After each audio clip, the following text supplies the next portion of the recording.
여러분 환영합니다. 오늘 우리가 다룰 이 자료는 정말 흥미로운 여정으로 우리를 안내합니다. 고대 사막의 그 찢는 듯한 모래바람 속에서 출발해 개혁주의 청교도 신학이라는 아주 깊고 맑은 영적 우물로 이어지는 여정이죠. 오늘 우리는 그저 평범해 보이는 이 우물 하나가 품고 있는 진짜 의미를 함께 파헤쳐 볼 겁니다. 기대하셔도 좋습니다. 이 기록이 가진 진짜 무게감을 제대로 느끼려면요, 우선 우리의 상상력을 좀 동원해야 합니다. 척박하게 그지없는 이스라엘 남부의 네게부 사막 한가운데로 들어가 보는 거죠. 여러분, 그곳에서 물은 그냥 있으면 편리한 그런 게 절대 아닙니다. 말 그대로 생명 그 자체이자 죽느냐 사느냐를 결정하는 생존의 문제거든요. 자, 그렇다면 사막 한가운데 덩그러니 놓인 이 우물 하나가 도대체 어떤 의미를 가졌던 걸까요? 오늘 우리가 함께 짚어볼 핵심 내용들입니다. 첫 번째, 사막의 비밀. 두 번째, 족장들의 언약. 세 번째, 청교도적 관점. 네 번째, 영원한 생수. 그리고 마지막, 우리의 우물파기까지. 역사적 사실에서 출발해서 깊은 영적 상징을 거쳐 오늘 우리 삶에 적용할 수 있는 실질적인 교훈까지 빠르게 훑어보겠습니다. 자, 첫 번째 파트, 사막의 비밀입니다. 우리는 네게브 사막의 지리적 관문이자 아주 무거운 의미를 지닌 한 장소의 이름에서부터 시작하겠습니다. 여기서 진짜 재밌는 건 부엘세바라는 이름이 가진 이중적인 의미입니다. 히브리어로 이 이름은 아브라함과 아비멜렉 사이에 맺어진 굳건한 평화조약, 즉 맹세의 우물을 뜻하거든요.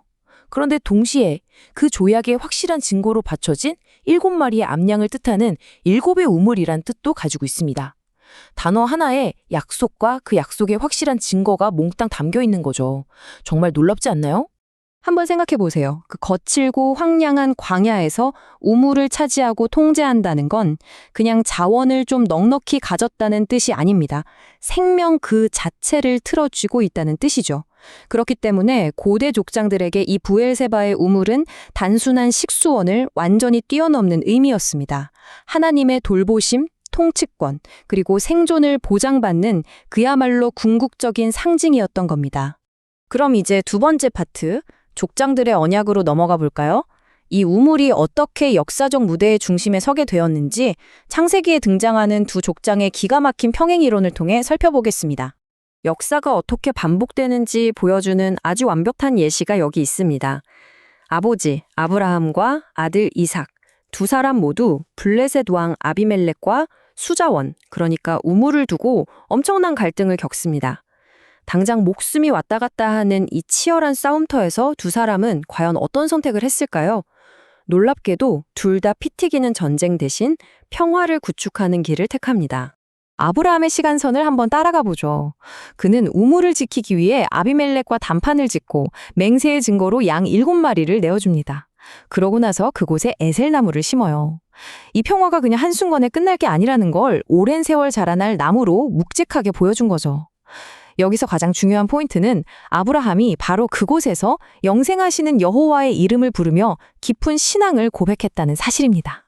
자, 수십 년이 흘러 아들 이삭도 아주 비슷한 분쟁을 겪게 되는데요. 이삭의 기록에서 우리가 진짜 주목해야 할 부분은 그 분쟁 한가운데서 하나님이 나타나셨다는 겁니다. 두려워하지 말라 하며 축복을 약속하신 바로 그 밤에 이삭의 종들이 기적처럼 물을 발견합니다. 하나님의 약속이 곧바로 눈앞에 이루어진 거죠. 그래서 이삭은 물을 얻은 그 아침에 조금도 지체하지 않고 즉각 제단을 쌓았습니다. 세 번째 파트, 청교도적 관점입니다. 여기서부터 내용이 훨씬 더 깊어집니다. 이 고대의 먼지 쌓인 사건들이 훗날 개혁주의 청교도들에 의해 어떻게 그토록 아름답고 탄탄한 영적 삶의 뼈대로 바뀌었는지 한번 보시죠. 청교도들은 모든 세 가지로 딱 나누어 설명하는 걸 참 좋아했는데요. 이 자료에 따르면 그들은 부엘세바의 우물을 그저 옛날 이야기로 넘기지 않았습니다. 첫째, 하나님의 흔들림 없는 신실하심. 둘째, 방황하는 나그네를 위한 완벽한 공급.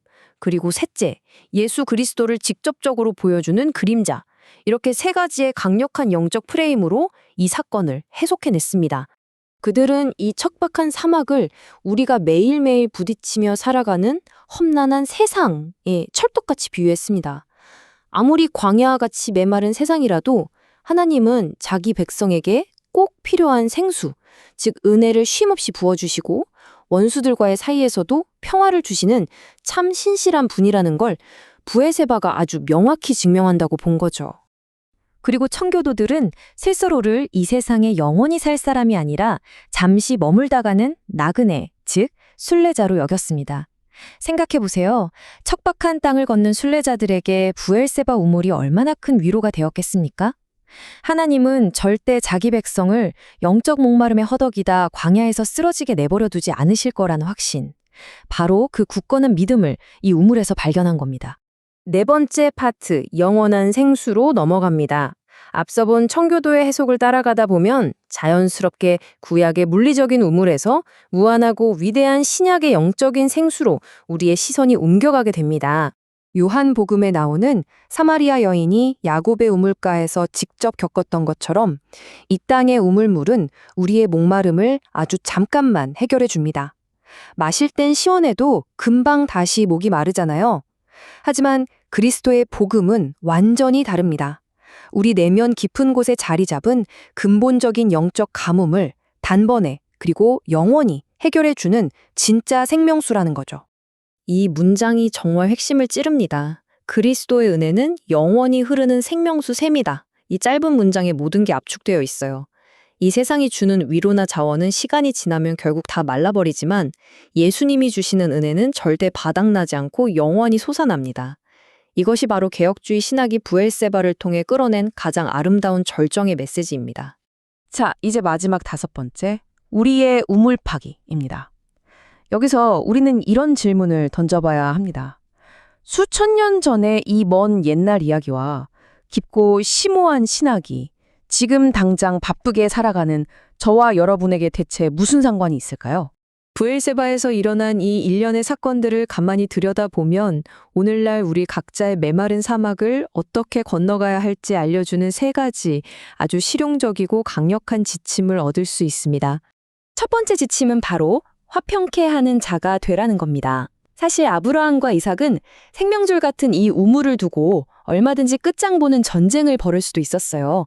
하지만 그들은 양보하고 맹세하면서 평화의 길을 선택했습니다. 다들 이기라고만 하고 툭하면 싸움이 벌어지는 요즘 같은 세상에서 우리 역시 세상 속에 화평을 만드는 피스메이커로 살아가야 한다는 아주 묵직한 교훈을 줍니다. 두 번째는 끊임없는 신뢰입니다. 이삭을 보면요. 원수들이 우물을 막아버리며 방해하는데도 절대 포기하지 않습니다. 아버지가 팠던 옛 우물들을 묵묵히 다시 파내서 결국 물을 얻어내죠. 우리도 마찬가지예요. 한 번 은혜 받았다고 끝나는 게 아니라 선배들이 물려준 신앙의 유산을 잘 지키면서 매일매일 나만의 영적인 은혜의 우물을 새롭게 파내려가는 그런 능동적인 수고와 신뢰가 필요합니다. 세 번째는 예배의 중심성입니다. 이 족장들의 행동을 보세요. 우물을 찾았다고 와 다행이다 하고 물만 꿀꺽꿀꺽 마시고 떠난 게 아닙니다. 물을 얻자마자 그 자리에서 즉시 제단을 쌓고 하나님의 이름을 불렀어요. 우리 삶에 찾아오는 모든 은혜와 축복이 결국 내 능력이 아니라 하나님으로부터 온 것임을 인정하고 그것이 곧장 깊은 감사의 예배로 이어져야 한다는 걸 확실히 보여주는 거죠. 이제 오늘 다룬 내용을 쭉 정리해 보겠습니다.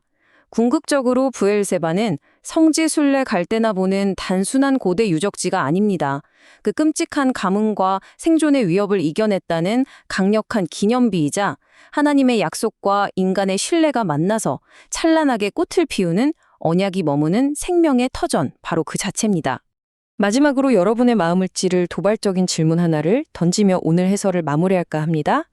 각자 셀민하는 팍팍한 광야, 그 사막의 한가운데를 걷고 계신 여러분은 지금 목마를 때 어디서 물을 찾고 계십니까? 그리고 오늘 하루 여러분만의 영적인 우물을 어떻게 파고 계신가요? 이 질문을 깊이 곱씹어 보시길 바라면서 오늘 준비한 내용은 여기서 마치겠습니다. 함께해 주셔서 감사합니다.